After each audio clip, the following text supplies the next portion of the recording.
Comment.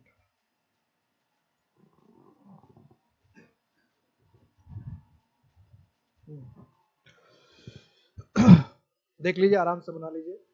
Mister Sharma sold his movable and immovable before leaving his village.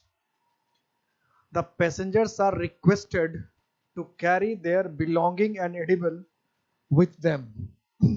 It is not easy to attend the obsequy of one's near and dear one. Near and dear one का मतलब क्या होता है? प्यारा। Near and dear one का मतलब होता है प्यारा। तो ये वो सारे क्वेश्चन है जो कल के टॉपिक से आए हुए क्वेश्चन, जो पिछले क्लास में मैंने टॉपिक पढ़ाया था, सारे उसी से रिलेटेड है और सारे आए हुए टॉपिक है, सारे के सारे आए हुए टॉपिक है।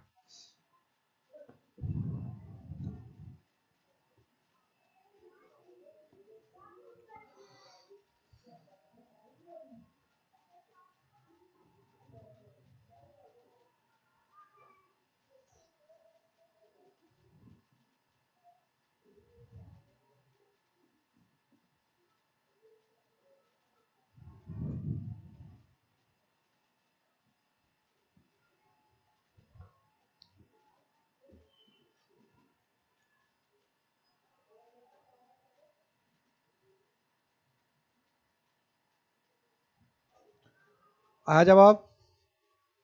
1 का बी, 1 का बी, 2 का सी, 2 का सी, 1 का बी, 2 का सी, 3 का बी। ओके,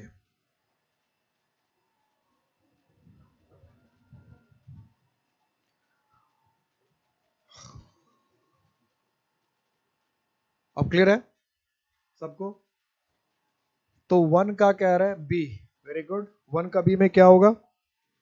1 के बी में क्या है? मूवेबल्स, कि जितनी भी उसकी चल संपत्ति थी और जितनी भी उनकी अचल संपत्ति थी, दोनों को बेच दिया। चल संपत्ति और अचल संपत्ति दोनों को बेच दिया। मूवेबल्स एंड इमूवेबल्स, चल संपत्ति भी सारा बेच दिया, अचल संपत्ति भी सारा बेच दिया। तो सारे चल और अचल संपत्ति को बेचकर वो अपने गांव से चला गया। गांव छोड़ने के पहले उसने अपने सारी चल संपत्ति और अचल संपत्ति बेच दी। चल संपत्ति और अचल संपत्ति बेच दी, movables and इमूवेबल्स।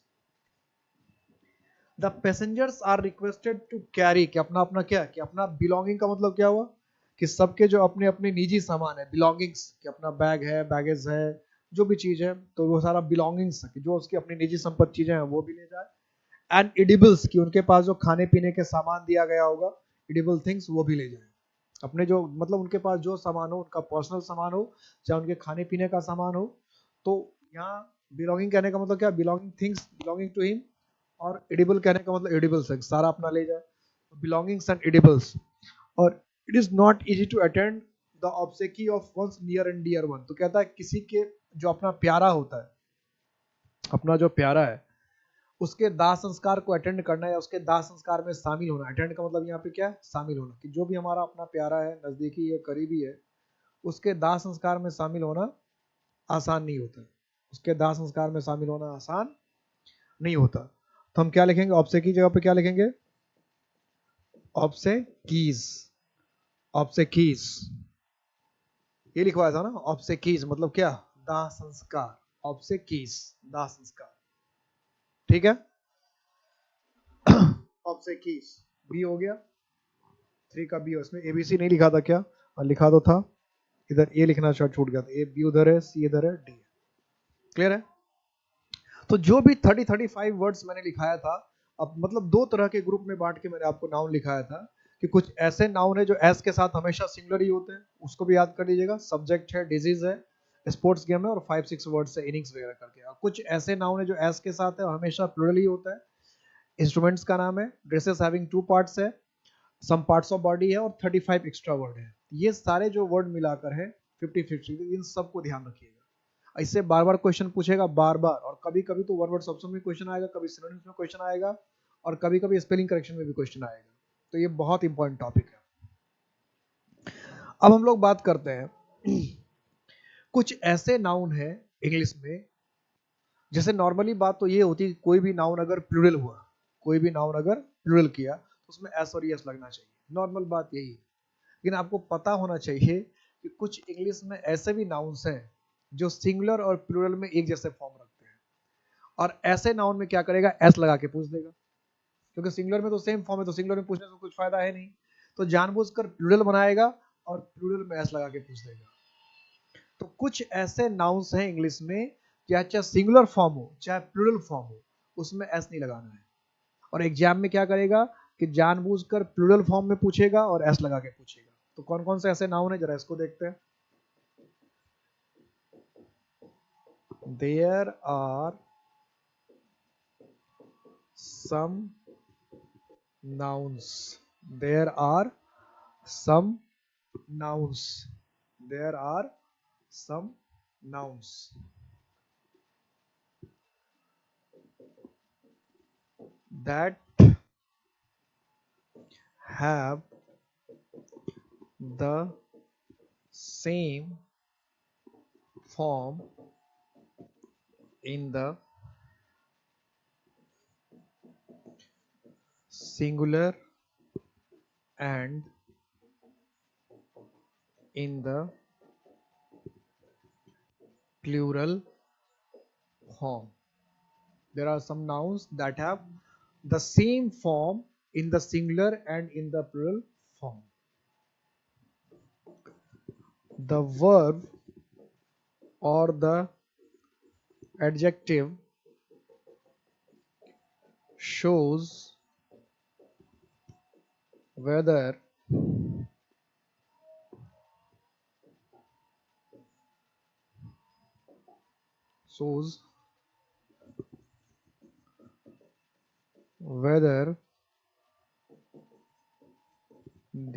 they are singular or plural.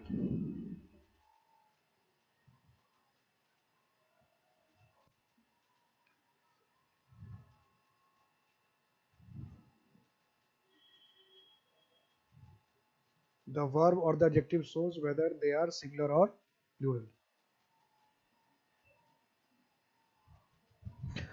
पहले इसको लिख लीजिए, फिर मैं इसको एक्सप्लेन करता हूं कि ये रूल क्या है।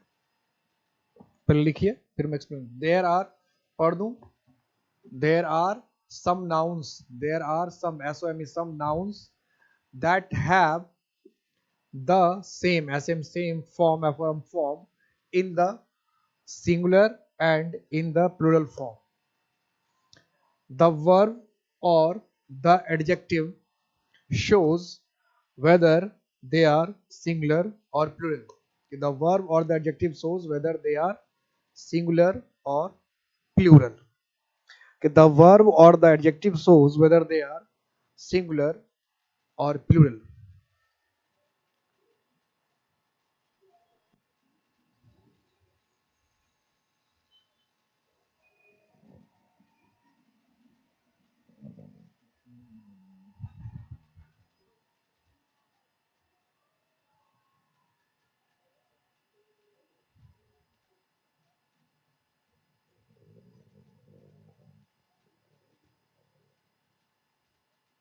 अब इसका हिंदी मीनिंग समझ लीजिए कि देयर आर सम नाउन्स, कुछ ऐसे नाउन्स होते हैं that have the same form in the singular and in the plural form, या प्लूरल फॉर्म की जगह यहाँ पे नंबर भी लिख सकते हैं, नंबर भी लिख सकते हैं कि चाहे सिंगुलर नंबर हो चाहे प्लूरल नंबर हो, चाहे सिंगुलर फॉर्म हो चाहे प्लूरल फॉर्म हो, फॉर्म एक जैसा होता है। यानी सिंगुलर हो तो भी वही होगा, प्लूरल भी हो तो भी, तो फिर पता कैसे चलेगा भाई? सिंगुलर में भी वैसे लिखना है, प्लूरल में भी वही स्पेलिंग होना है, सेम स्पेलिंग सिंगुलर में भी, सेम स्पेलिंग प्लूरल में भी, तो फिर पता कैसे चलेगा कि सिंगुलर है कि प्लूरल है? जब दोनों में सेम स्पेलिंग है, सिंगुलर में भी वही है प्लूरल में भी है, तो लोगों को पता कैसे चलेगा? तो दो तरह से पता चलेगा। द वर्ब, अगर आपको उसको प्लूरल शो करना है तो अपने वर्ब को प्लूरल रखिए, तो प्लूरल वर्ब से लोग को पता चल जाएगा अच्छा ये प्लूरल है। क्योंकि अगर मान लिया सिंगुलर होता तो फिर सिंगुलर वर्ब लगता, आपने सिंगुलर वर्ब नहीं लगाया, आपने तो वर्ब प्लूरल लगा दिया, इसका मतलब वो क्या है? प्लूरल है। या फिर एडजेक्टिव, मान लो 2 लगा दिया, 3 लगा दिया, 4 लगा दिया, 5 लगा दिया, मैनी लगा दिया, सेवरल लगा दिया, सम लगा दिया, तो इन सबसे पता चल जाएगा कि एक से अधिक है। तो या तो एडजेक्टिव से पता चल जाता है या फिर वर्ब से पता चलेगा, क्योंकि नाउन से तो पता नहीं चलेगा, नाउन से पता नहीं चलेगा कि वो सिंगुलर है कि प्लूरल है। फिर किसी से पता चलना है कि वर्ब से पता चलना है या फिर एडजेक्टिव से पता चलना है। ठीक है, वर्ब से पता चलना है। ये जो मैं समझा रहा हूँ ये क्लियर हो गया। अभी मैं एग्जाम्पल दूंगा तो और क्लियर हो जाएगा कि बहुत सारे नाउन इंग्लिश में ऐसे हैं जो सिंगुलर में भी वैसा ही रहते हैं, प्लूरल में भी वैसा ही रहते हैं। और ये सारे टॉपिक जो है इससे अभी मैं जब लिखूंगा तो करेंगे अच्छा ये बात थी, क्योंकि इसमें से एक दो वर्ड का नाम आप पहले भी सुन रखे होंगे, कुछ का आपने पहले भी सुना, लेकिन आपको ये नहीं पता होगा अच्छा ये इस रूल का है इस रूल की बात कर रहा था। तो कुछ नाउन ऐसे हैं जिसका सिंगुलर में भी वही फॉर्म है, प्लूरल में भी वही फॉर्म है। वर्ब से पता चलेगा या फिर एडजेक्टिव से पता चलेगा कि वो सिंगुलर है या प्लूरल है। इस रूल को भी हम लोग दो ग्रुप में बांट के पढ़ते हैं, ए और बी। तो पहला है, जैसे हम लोग लिखते हैं शीप, डियर, डियर में ए आर के double E R, deer, rain dear,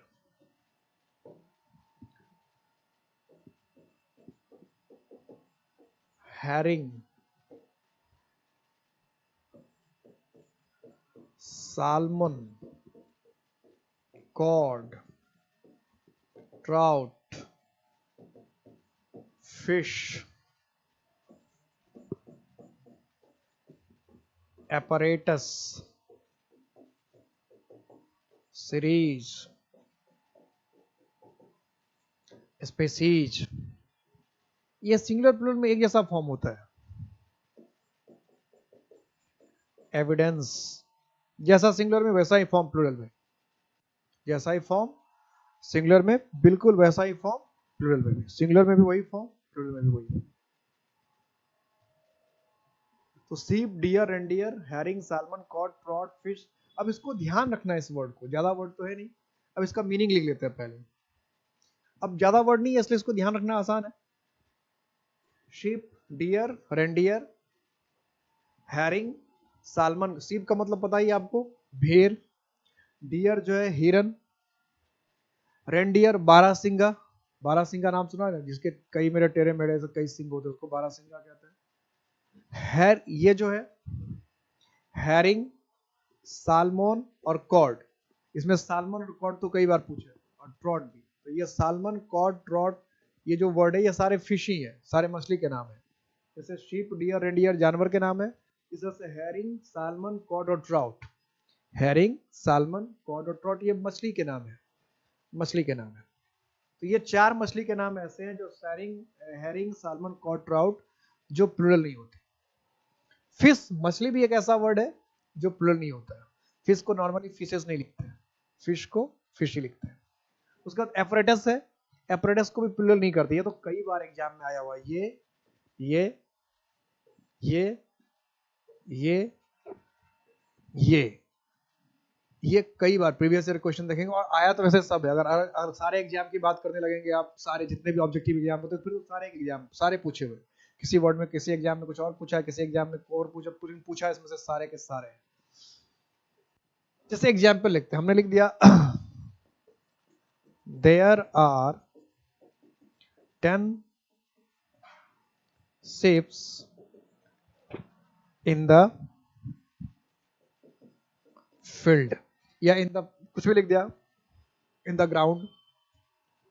तो नॉर्मली अगर ऐसे क्वेश्चन पूछ लेगा तो किसी को बुरा लगेगा नहीं, लगेगा ठीक तो है, इसमें क्या खराबी है। क्या लगेगा कि बिल्कुल ठीक तो पूछ रहा है। देयर आर 10 बिल्कुल का शीप मैच भी लगा रखा है, लेकिन क्या खराबी है इसमें कि शीप एक ऐसा वर्ड है जिसका सिंगुलर में और प्लूरल में सेम फॉर्म होता है, सिंगुलर और प्लूरल में सेम फॉर्म होता है। लेकिन आपने यहाँ 10 लिखा तो ठीक है, प्लूरल हो गया, इसमें तो कोई बात नहीं है। 10 लिखने से ये प्लूरल हो गया, लेकिन इसमें एस लगाने की जरूरत नहीं थी, इसमें एस लगाने की जरूरत नहीं थी, क्योंकि ये नाउन सिंगुलर और प्लूरल में सेम सेम फॉर्म रखते हैं। तो सीप है तो चाहे 1 है तो भी शिप, 10 है तो भी शिप, डियर है 1 है तो भी डियर, 3 है तो भी डियर। आपको ऐसे लिख देगा all the apparatuses have been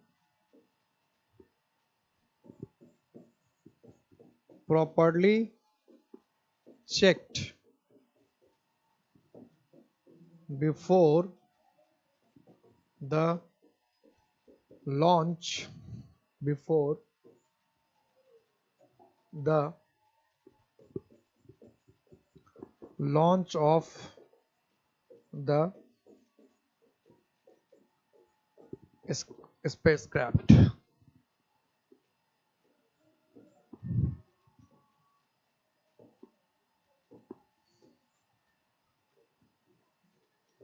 और कोई गलती नहीं है तो नो एरर,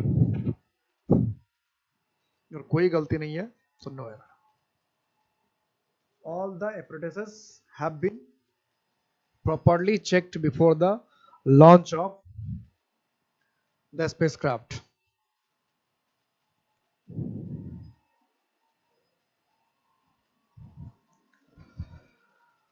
अब जैसे ही एक क्वेश्चन आता है तो कुछ लोगों का ध्यान तो ये जाता है कि है चलो हैव लिखा है, बीन लिखा है, तो यहाँ पे चेक्ड क्यों लिख दिया, कुछ चेकिंग करके आ जाते हैं यही. लेकिन ये तो पैसिव वॉइस है, प्रेजेंट परफेक्ट का पैसिव वॉइस है. पैसिव वॉइस में तो क्या होता है, बीन आता है, चेक कर लिया गया है. हम क्या कहना चाहते हैं, सारे ऑपरेटर्स को चेक कर लिया गया, ये कहना चाहते हैं सारे ऑपरेटर्स को चेक कर लिया गया है. अब ऑपरेटर्स, अब यहाँ पे क्या लिखा, ऑल. ऑल का मतलब क्या, सभी. अब ऑपरेटर्स का मतलब क्या, उपकरण. इसका मीनिंग बता देता हूँ सबका. एपरेटस का मतलब क्या है, उपकरण. सीरीज का मतलब तो आपको पता ही है, श्रृंखला. स्पेसीज का मतलब क्या है, स्पेसीज का मतलब जाति, समूह. और एविडेंस का मतलब क्या होता है, प्रमाण, साक्ष्य. एविडेंस का मतलब क्या होता है, परिणाम, ये साक्ष्य, सबूत, एविडेंस. तो ऑल द एपरेटस, हमने क्या गलती कर दी कि एपरेटस के साथ जो ये ईएस लगा दिया, ये नहीं लगेगा. एपरेटस चाहे सिंगुलर हो चाहे प्लूरल, एपरेटस ही लिखना है. और चूंकि ऑल लिख रखा था इसलिए इसके हिसाब से यहाँ पे वर्ब प्लूरल हो गया कि ऑल का मतलब हुआ एक से अधिक, तो एक से अधिक है तो हैव लगा दिया हमने. ऑल से पता चल गया कि भाई डिफरेंट, ढेर सारे क्या थे, एपरेटस थे. सारे एपरेटस को हमने चेक कर लिया तो इसलिए हैव लगा दिया. ऑल का मतलब क्या है, एक से अधिक, तो इसलिए हमने हैव लगा दिया. बात क्लियर हो गई. हमने हमने लिखा India played 3 series against England. India played 3 सीरीजेस. अब इंडिया प्लेड है और 3 है, तो पहले आपको लगता है ठीक है, आपको लगता है एक सीरीज को तो सीरीज कहेंगे, और 3 लग दिया तो सीरीजेस. स्पेसीजेस लिख देगा, 10 स्पेसीजेस. तो अभी तो आप लगा लेंगे अच्छा बता दिया तो, नहीं तो एग्जाम में लगता है बिल्कुल ठीक तो है. सीरीज, एक सीरीज को सीरीज कहते हैं और एक से अधिक को ईएस लगा. जैसे हम कहते हैं बस को बसेस. अब ऐसा भी नहीं कि एस लगा तो उसको ईएस सिंपल नहीं करते हैं. बस को बसेस करते हैं, ग्लास को ग्लासेस करते हैं, क्लास को क्लासेस करते हैं. तो आपको यही सब याद आता है, क्लास में तो ईएस लगा क्लासेस करते हैं, ग्लास में तो ग्लास में ईएस लगा ग्लासेस करते हैं. और ये लिख रहा है 3 सीरीज. अच्छा 3 लिख रहा है तो सीरीज में एस है तो एस वाले को ईएस है, 3 सीरीजेस. ठीक तो है. अगर 3 सीरीज कर देता तो नो एरर करके आने के बजाय आप उल्टा क्या करते, बी में करके आते ना. और ये सचमुच लिखा रहता 3 सीरीज, तो आप ये नहीं करते कि इसका सीरीज का ईएस हटाते. आप ये नहीं करते. आप क्या करते, 3 में बी में एरर कर देते कि भाई सीरीज में तो यहाँ ईएस होना चाहिए लेकिन नहीं हुआ. तो ये जो कुछ वर्ड्स थे, इस वर्ड को ध्यान रखना है, याद रखना है. इससे हम लोग को याद रहता है deer, reindeer, sheep, cod, salmon, trout. 2-3 बार पढ़ेंगे याद हो जाता अपने आप. 2-3 बार पढ़ेंगे अपने आप याद हो जाएगा. इन सब का जो फॉर्म सिंगुलर में होता है वही फॉर्म प्लूरल में होता है. यानी सिंगुलर और प्लूरल में एक जैसा फॉर्म होता है. सिंगुलर और प्लूरल में एक जैसा फॉर्म होता है. इसको अलग अलग फॉर्म लिखने की जरूरत नहीं है. सिंगुलर और प्लूरल में अलग अलग फॉर्म बनाने की जरूरत नहीं है. क्लियर हो गया, ये क्लियर हो गया ना. इसी में मैंने कहा कि इसको 2 पार्ट में बांटना है. तो एक पार्ट में तो ये वर्ड होगा, दूसरे पार्ट में 2 पार्ट में क्यों बांट रहे हैं, क्योंकि दूसरे पार्ट में जो है ना वो काउंटिंग वाले वर्ड्स ज्यादा है. और ये तो आपने खूब सुना होगा, इसलिए इसको सेकंड पार्ट में बांट के पढ़ रहे हैं. काउंटिंग वाले वर्ड्स इसमें ज्यादा है. कौन से वर्ड ज्यादा है, काउंटिंग वाले वर्ड्स. जैसे dozen, score, 100, million, thousand, billion, trillion, brace, yoke, pair, head,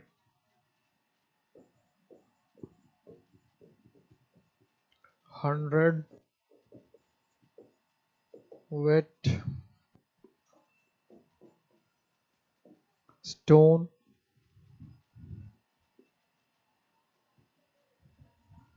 इतने वर्ड्स को ध्यान रखना है।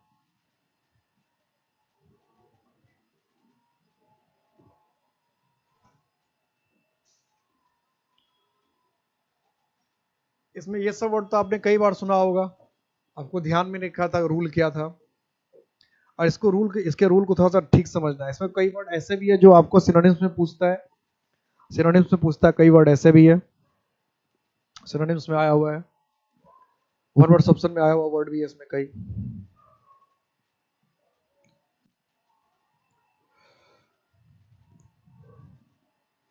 लिख लिया सारे वर्ड्स? लिख लेंगे तो फिर बताएंगे। डजन, और इसमें कुछ वर्ड के ऐसे मीनिंग है जो आप कुछ और सोच रहे हैं और है कुछ और। कुछ वर्ड इसमें ऐसे है जिसका मीनिंग आप सोच रहे होंगे कुछ और, लेकिन है कुछ और। जब लिखवाऊंगा तब पता है। स्पेलिंग सारा क्लियर है? मैं मीनिंग बताता हूं क्या है। मीनिंग लिख लीजिए फटाफट। इसलिए मैंने आपको कहा था कि इस चैप्टर में आपको कम से कम 250 वर्ड्स के आसपास, न्यू वर्ड्स के आसपास आएगा। डजन, डजन का मतलब क्या होता है? 12। 12 के समूह को क्या कहते हैं? डजन। लेकिन स्कोर क्या होता है? ये जो स्कोर है वो क्रिकेट वाला स्कोर बनाने वाला स्कोर नहीं है। स्कोर का मतलब तो बनाना होता है। या स्कोर जब रन वन बन गया तो उसको भी स्कोर कहते हैं, डाटा हुआ वो, फिगर हुआ वो। ये जो स्कोर है 20, 20 के समूह को स्कोर कहते हैं। जैसे 12 के समूह को डजन कहते हैं, 12 के समूह को डजन कहते हैं। 13 के समूह को बेकर्स डजन कहते हैं। ठीक है, 13 है तो उसको क्या कहते हैं? Baker's dozen. ये सब छोटे छोटे वर्ड्स है, उसको ध्यान रखना है। 13 को बेकर्स, 12 को डजन कहते हैं, 13 को बेकर्स डजन कहते हैं, और 20 के समूह को स्कोर कहते हैं। यानी स्कोर में कितने, कब वो जी वो पूछ देता है कि फिल द ब्लैंक्स में पूछ देगा, ए स्कोर हैज, और स्कोर हैज अब लिख दिया 10, 12, 15, 24, लोग करके आ जाते हैं कुछ ना कुछ। तो स्कोर का मतलब क्या होता है? 20। 100 पता ही आपको, शतक, 100। मिलियन 10 लाख, थाउजेंड हजार पता ही, बिलियन 100 करोड़, ट्रिलियन 100 बिलियन को ट्रिलियन कहते हैं, 100 बिलियन को। 100 करोड़ क्या है? 1 बिलियन, 100 करोड़ यानी 100 मिलियन कह सकते हैं। 10 मिलियन, ये 100 मिलियन क्या है? बिलियन। उसका ट्रिलियन कह रहे हैं, ट्रिलियन क्या है? तो 100 बिलियन क्या होता है? ट्रिलियन, खड़ब जिसको हम लोग कहते हैं। ब्रेस, ब्रेस का मतलब होता है पेयर, जोड़ा। पक्षियों वगैरह के जोड़ा के लिए नॉर्मली हम ब्रेस का इस्तेमाल करते हैं। पक्षी जो होते हैं, बर्ड्स, उसका जो पेयर होता है, जोड़ा होता है, उसको हम ब्रेस का इस्तेमाल करते हैं। Brace, pair. और पेयर मतलब तो पेयर जानते हैं, पेयर का मतलब जोड़ा, ये तो है ही। Yoke, yoke, yoke word one word option में कई बार पूछा गया है। यॉक के दो मतलब होते हैं। नॉर्मली यॉक, यॉक का मतलब होता है रेस्पॉन्सिबिलिटी, जिम्मेदारी। यॉक का मतलब होता है रेस्पॉन्सिबिलिटी, जिम्मेदारी। और यॉक जब वन वर्ड ऑप्शन में पूछता है, यानी ये वन वर्ड ऑप्शन में पूछा है, सिनोनिम्स में भी पूछा है, तो ये यॉक का एक तो मतलब हो गया जिम्मेदारी, रेस्पॉन्सिबिलिटी। दूसरा मतलब इसका होता है बैलों के कंधे पर जो रखते हैं ना, उसको हिंदी में हम लोग कहते हैं जुआ। एक तो जुआ होता है, जो लोग जुआ खेलते हैं वो जुआ होता है। दूसरा, जब हल चलाते थे गांव में, किसान अभी भी चलाते हैं बहुत जगह, तो बैलों के कंधे पर रखते थे वो, और उसके साथ साथ हल को फिर जोड़ते हैं, दोनों बैलों के कंधे पर रखते हैं, तो उसको क्या कहते हैं हम लोग? जुआ कहते हैं, या फिर यॉक कहते हैं। और इसीलिए यॉक का मतलब रिस्पॉन्सिबिलिटी भी है, क्योंकि बैलों के कंधे पर वो लकड़ी का रखा रहता है, तो बैलों की एक तरह से जिम्मेदारी होगी, बैलों को अपने कंधे पर उठाना पड़ता है। तो यॉक का इसलिए दूसरा मतलब रिस्पॉन्सिबिलिटी भी होती है। यानी यॉक के दो मतलब, एक तो रेस्पॉन्सिबिलिटी, जिम्मेदारी, और दूसरा यॉक का मतलब होता है बैलों के कंधे पर जो रखते हैं, जुआ जिसको कहते हैं वो भी यॉक है, ठीक है। Wooden plank kept on oxen, बैलों कंधे पे जो रखा जाता है। हेड, यहाँ जो हेड है, यहाँ हेड का मतलब सिर नहीं है, मुंडी नहीं है, ये हेड का मतलब यूनिट है, इकाई, यूनिट। जैसे हम कहते हैं गिनो कितने लोग हैं, गिनो कितने लोग हैं, तो हम कहें काउंट हेड। यानी जब काउंटिंग के लिए, काउंटिंग के लिए जब हम किसका इस्तेमाल करते हैं, काउंटिंग के लिए जब हम इस्तेमाल करते हैं किसका, हेड का, तो हम क्या लिखते हैं, यूनिट। काउंटिंग के लिए जब इस्तेमाल करते हैं हेड का तो यूनिट लिखते हैं, ठीक है। 100 वेट, 100 वेट जो है ये वजन करने का यूनिट है। अगर आप डिक्शनरी में ढूंढेंगे तो आपको मिल जाएगा 100 वेट कि 98 पाउंड का कि 108 पाउंड का 100 वेट होता है, ये वजन करने का यूनिट है। जैसे हिंदी में होता है ना, तौला होता है, ऑंस होता है, पता नहीं क्या क्या होता है, इसी तरह से इंग्लिश में भी वजन करने का यूनिट है 100 वेट, वजन करने का यूनिट है। और ये स्टोन जो है, ये स्टोन मतलब भी पत्थर नहीं, ये स्टोन भी पत्थर वाला नहीं है, ये स्टोन भी वजन करने का यूनिट होता है इंग्लिश में। शायद 6 पाउंड या 8 पाउंड का होता है स्टोन, या कितने का होता है मुझे नहीं पता। देखिए एक स्टोन में कितने पाउंड होते हैं, ये तो नेट वगैरह पर सर्च करेंगे तो मिल जाएगा, एक स्टोन में कितने पाउंड होते हैं, या एक 100 वेट में कितने पाउंड होते हैं, वो चेंज करेंगे मिल जाएगा। यानी ये जो स्टोन है पत्थर वाला नहीं था, ये समझना था। ये हेड जो है सिर वाला हेड नहीं था, ये जो स्कोर है क्रिकेट वाला हेड नहीं, स्कोर नहीं था। ये स्कोर क्या था 20 के लिए, ये हेड किसके लिए था, यूनिट के लिए, काउंटिंग के यूनिट के लिए। ये ब्रेस का मतलब क्या था, पेयर था। और ये स्टोन भी जो क्या है, मेजरमेंट करने का यूनिट है, मेजरमेंट करने का यूनिट है। तो अब इन सब से एरर में क्या करता है, कैसे पूछ देगा, आराम से पूछता है ऐसे एकदम, आई हैव स्पेंट 15,000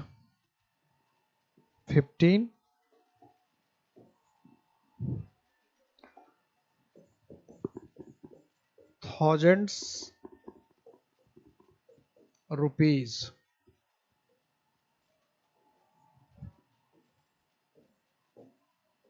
ऐसा लिख देगा। और कोई गलती नहीं तो नो एरर, कोई गलती नहीं तो नो एरर। अब यहां तक बताइए आप लोग में से किसी को कोई दिक्कत है, यहाँ जो टॉपिक चेक, क्योंकि अब टॉपिक क्या है, धीरे धीरे धीरे धीरे टॉपिक समाप्ति की ओर जा रहा है, टॉपिक अब हमारा समाप्ति की ओर धीरे जाएगा। अभी ये नहीं कि अभी खत्म ही होने वाली, 3-4 क्लास अभी और लगने वाले हैं। और सारी क्लासेस में देखना है, हर क्लास में आपको वो चीजें आती है जो एग्जाम में पूछा हुआ है। अगर आपने प्रीवियस ईयर का क्वेश्चन बना के देखा होगा तो हर टॉपिक से आपको 1-2 क्वेश्चन वैसे ही मिला होगा, जितने भी टॉपिक में पढ़ा रहा है। ये नहीं आपको लगा होगा कि ये टॉपिक हम पढ़े और इस टॉपिक में आज तक कोई क्वेश्चन नहीं मिला। अगर प्रीवियस ईयर का क्वेश्चन बना के देखे होंगे, हर टॉपिक से आपको क्वेश्चन मिलेगा, हर टॉपिक जितनी भी आपने पढ़ाई की है। तो क्या गलती है, बी कह रहे हैं, बी। तो 15, इसको ए है, इसको बी का, थाउजेंड्स में एस नहीं होना चाहिए, थाउजेंड में एस नहीं होना चाहिए था, थाउजेंड में। ये क्लियर है, इसमें तो कोई दिक्कत ही नहीं है। आपको किसी सेंटेंस लिख दिया, सेंटेंस बनाने के लिए कह दिया, क्या क्या वर्ड, एक वर्ड ले, किसी भी वर्ड को ले,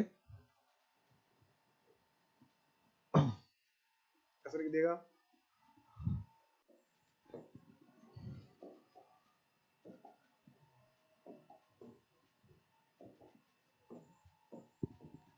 I have bought 10 dozens bananas,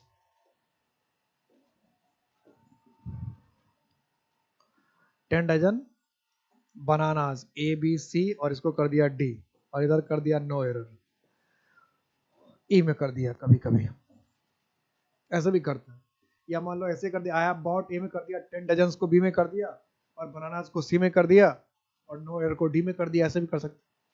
तो कई बच्चे इसमें क्या करके आ जाते हैं, डी वाले पार्ट में कर जाते हैं, 10 डजन तो ठीक है, बनाना में एस क्यों लगा रहे हैं, ऐसे कर देते हैं कि भाई जब 10 डजन है तो फिर बनाना में एस कैसे नहीं लगेगा।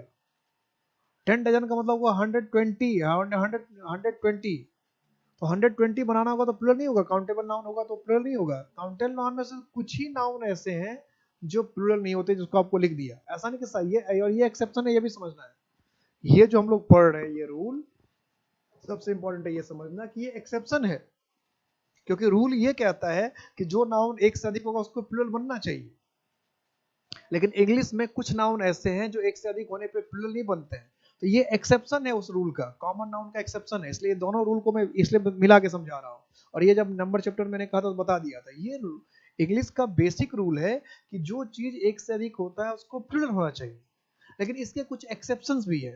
तो ये एक्सेप्शन या तो कॉमन नाउन में लिख दिया जाता, लेकिन उन्होंने कॉमन नाउन में नहीं लिखा, उन्होंने नंबर चैप्टर बना के यहाँ लिख दिया कि देखो भाई कुछ प्लूरल नाउन ऐसे होते हैं जिसमें कि प्लूरल होने पर भी एस नहीं लगता है। इन सारे नाउन को अगर हटा भी दिया जाता तो और अच्छी बात होती, सब में एस लगा दिया जाता तो हमें और कुछ कम पढ़ने को मिलता, लेकिन उन्होंने ऐसा नहीं किया। अंग्रेज जैसा उसके बाप दादा कहते आ रहे हैं उसी को वो कहते हैं, रूल बनाने के बावजूद भी वो नए रूल को सब पे नहीं लगाते हैं। जो उनका रूल बन गया और लगा कि नहीं बाप दादाओं की बात बदल जाएगी, हमारे बाप दादा पहले से इसमें यॉक में एस नहीं लगा रहे थे, बिलियन में एस नहीं लगा रहे थे, बिलियन में एस नहीं लगा रहे, अब तो हमें एस लगाना पड़ेगा, तो वो उसको अलग कर देते हैं। ये बात करते हैं कि जो उनके रूल को फिट नहीं बैठता बाप दादाओं के बनाए हुए को, वो उसको एक्सेप्शन मानकर कुछ अलग कर लेते हैं। ये ठीक हो, ये चलता है इंग्लिश में। तो ये जो सारे वर्ड्स हैं इनको टेक्निकली प्लूरल होना चाहिए था, लेकिन ये नहीं होता है प्लूरल, और इसमें अगर हम एस लगा देते तो और आसान हो जाता, एक चैप्टर कम पढ़ना पड़ता, इतनी टॉपिक कम पढ़ना पड़ता, लेकिन हमें एक्स्ट्रा पढ़ना है। तो कुछ नाउन ऐसे हैं जिसको प्लूरल होना चाहिए लेकिन वो होता नहीं है, तो उसको ध्यान रखना पड़ेगा, शिप, डियर, रेंडियर, ठीक है। इसके बाद कुछ ऐसे जो काउंटिंग वाले वर्ड्स हैं जिसको प्लूरल होना चाहिए था लेकिन नहीं होता है, ये प्लूरल होना चाहिए था लेकिन, तो इसलिए इसको याद करने की चीज होती है, ज्यादा नहीं है, 5-10 करके है, इसलिए नंबर चैप्टर में ज्यादा याद करने वाली चीज है। समझ लीजिए, समझ लेने के बाद उसके या तो रूल समझ लीजिए, और रूल समझने के बाद एग्जाम, उसके जो एग्जाम्पल है वो याद कर लीजिए। इसमें एक चीज ध्यान रखना है कि इसमें एक दूसरा कंडीशन भी होता है।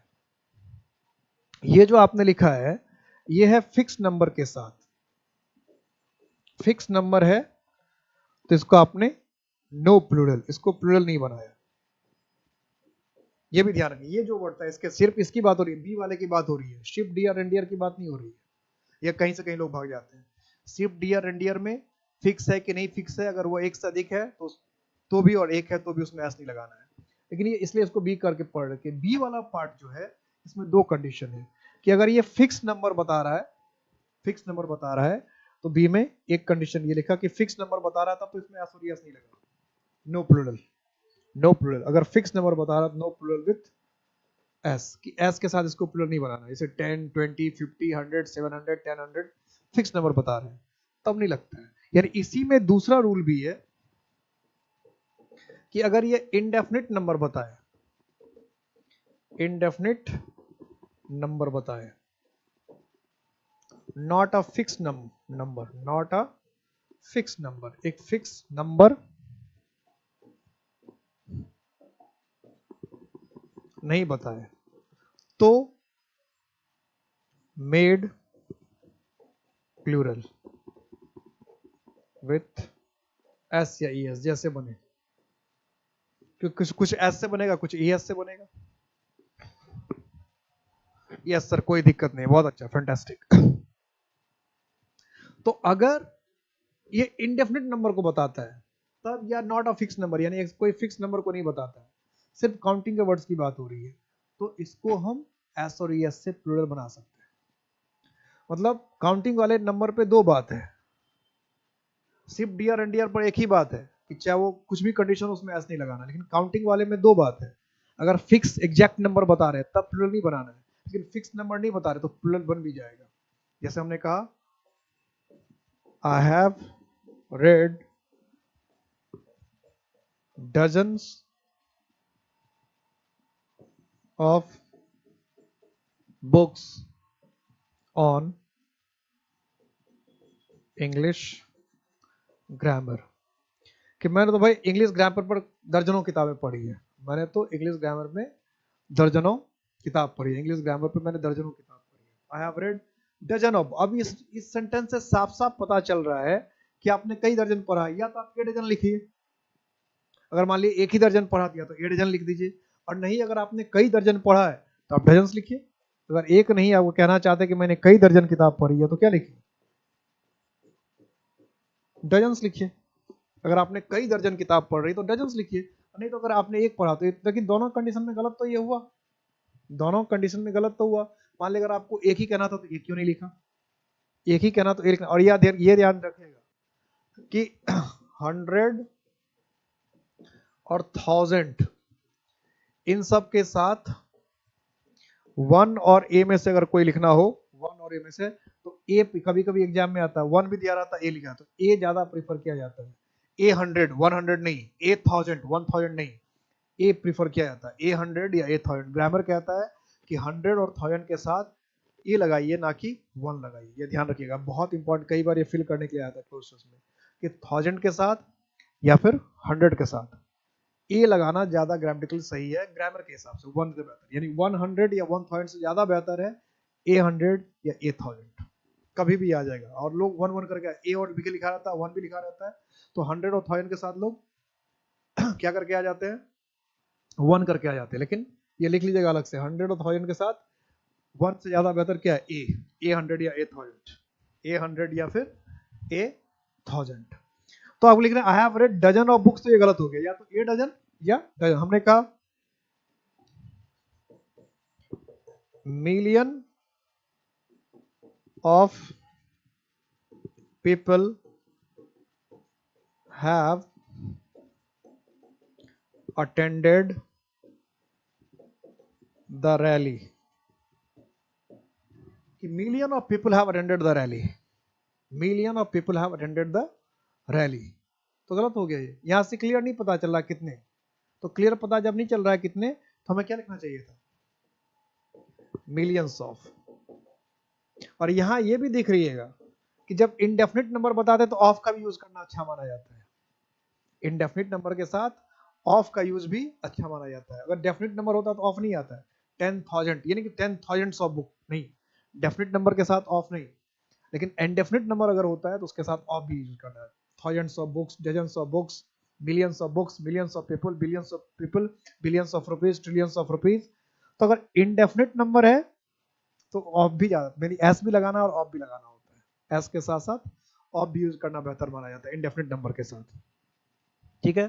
तो ये बहुत क्रूशियल था कि इंग्लिश में बहुत कुछ नाउन ऐसे होते हैं जिसको कि सिंगुलर या प्लूरल में सेम फॉर्म होता है, और उसमें कुछ जानवर वानवर के नाम थे उसमें नहीं लगाना था। नंबर वाला जो काउंटिंग वाले वर्ड है उसमें दो तरह की कंडीशन है, अगर फिक्स नंबर है तो एस नहीं लगाना है, फिक्स नंबर अगर नहीं है तो ऑफ भी लगेगा, एस भी लगेगा। एकदम अच्छे अच्छे छोटे छोटे बारीक टुकड़ों में आपको ध्यान रखना है। अब हमें इंग्लिश में पढ़ना है, 3 चीजों को बेसिकली पढ़ना है। अब 3 पॉइंट या 4 पॉइंट कहिए बेसिकली। एक ये पढ़ना बाकी रह गया कि इंग्लिश में कुछ ऐसे नाउन है जो हमेशा प्लूरल ही होता है, फिर इंग्लिश में कुछ ऐसे नाउन जो हमेशा, ये सब छोटे छोटे टॉपिक है, इसमें ज्यादा टाइम नहीं लगता है। इंग्लिश में कुछ ऐसे नाउन होता है जो हमेशा सिंगुलर ही होता है। फिर इंग्लिश में कुछ ऐसे फॉरेन वर्ड्स हैं जिसका कि इन सब तरीके से प्लूरल नहीं बनता, किसी बिल्कुल अलग तरीके से प्लूरल बनता है। फ्रैक्शन का प्लूरल कैसे बनाते हैं ये देखना बाकी है कि फ्रैक्शन का प्लूरल कैसे बनाते हैं। और कुछ ऐसे वर्ड्स होते हैं जिसके सिंगुलर से प्लूरल करने पर मीनिंग बदल जाते हैं, सिंगुलर से प्लूरल करने पर मीनिंग बदल जाते हैं। तो इस तरह के 4 या 5 टॉपिक बचे हुए हैं, तो जो अगले 2-3-4 क्लास में खत्म हो जाएगा। यानी अब सारे टॉपिक क्रूशियल, हर टॉपिक क्रूशियल है, नंबर के हर एक टॉपिक क्रूशियल है, हर एक जगह से क्वेश्चन बना हुआ।